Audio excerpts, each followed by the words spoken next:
ये वीडियो मैं down syndrome के पेरेंट्स के लिए बना रहा हूँ। तो डाउन सिंड्रोम सुन के घबराहट होती है और ऐसा लगता है कि हमारे बच्चे को ऐसा क्यों हो गया। तो बहुत इम्पॉर्टेंट है कि अगर आपको पता चल गया है कि बच्चे को डाउन सिंड्रोम है, अक्सर प्रेगनेंसी में पता चल जाता है और आप बच्चा अगर डिलीवर होता है तो पहले हफ्ते में ही पता चल सकता है कि डाउन सिंड्रोम है कि नहीं। तो कोई भी सिंड्रोम का मतलब क्या होता है कि एक से ज़्यादा ऑर्गन्स इन्वॉल्व हो सकते हैं। हार्ट हो सकता है, आंखें हो सकती हैं, थायराइड हो सकता है, ब्रेन हो सकता है।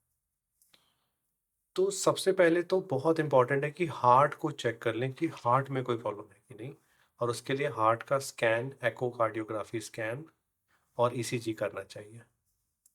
और थायराइड को चेक करना चाहिए कि थायराइड ग्लैंड सही से फंक्शन कर रहे हैं कि नहीं।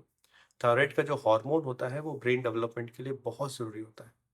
और पहले 5 साल में अगर थायराइड कम रहता है तो उससे ब्रेन डेवलपमेंट काफ़ी कम हो जाता है।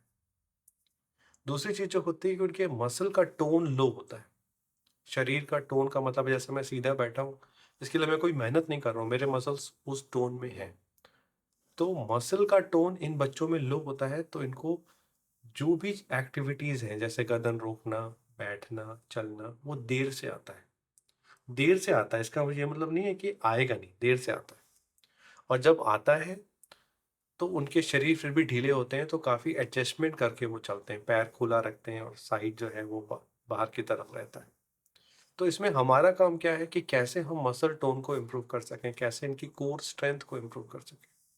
बच्चे में अगर डाउन सिंड्रोम है तो जल्दी से चलवाने की कोशिश नहीं करिए।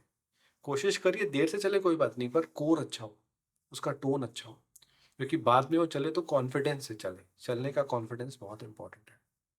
वही फिर बातें माउथ की भी आती कि बच्चा जो है लो मसल टोन की वजह से उसको कोई भी चीज़ वो सुन रहा है तो प्रोसेस करने में देर हो सकती है।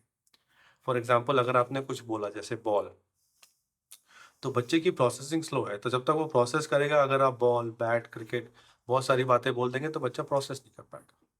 तो कैसे आप बच्चे से बात करते हैं वो इम्पोर्टेंट है।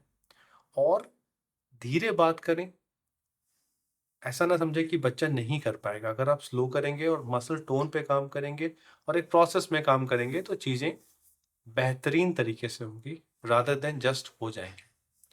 तो अर्ली इंटरवेंशन का मतलब डाउन सिंड्रोम में यह है कि डॉक्टर जो मेडिकल चीज़ें हैं वो चेक कर सके, रेगुलर चेक करते रहे। इसमें देखना, सुनना, थायराइड, रिकरेंट इन्फेक्शन, हार्ट, कभी कभी सीजर, एपिलेप्सी या किडनी की समस्या हो सकती है। और अगर है तो उसको समझना, पहचानना ज़रूरी है। तो अगर आप मेरा ये वीडियो देख रहे हैं और आपके बच्चे में, आपके जानने वाले में किसी को डाउन सिंड्रोम है, तो उसको ज़रूरत है एक चाइल्ड डेवलपमेंट सेंटर की, जहाँ पे उसकी ये सारी चीज़ों का असेसमेंट हो सके और उसको प्रॉपर अर्ली इंटरवेंशन मिल सके जो उसके ब्रेन डेवलपमेंट के पे काम करे, रादर देन थेरेपी माइलस्टोन्स पे। और वो जल्दी जल्दी आने का कोई मतलब नहीं है। तो पैनिक नहीं करिए, डिनायल में नहीं रहिए। अगर उसको अच्छे से समझेंगे, थोड़ा सा एक्स्ट्रा सपोर्ट देंगे और थोड़ा सा डॉक्टर के अंडरलाइन में काम करेंगे तो बच्चे में आउटकम अच्छा होगा। Thank you.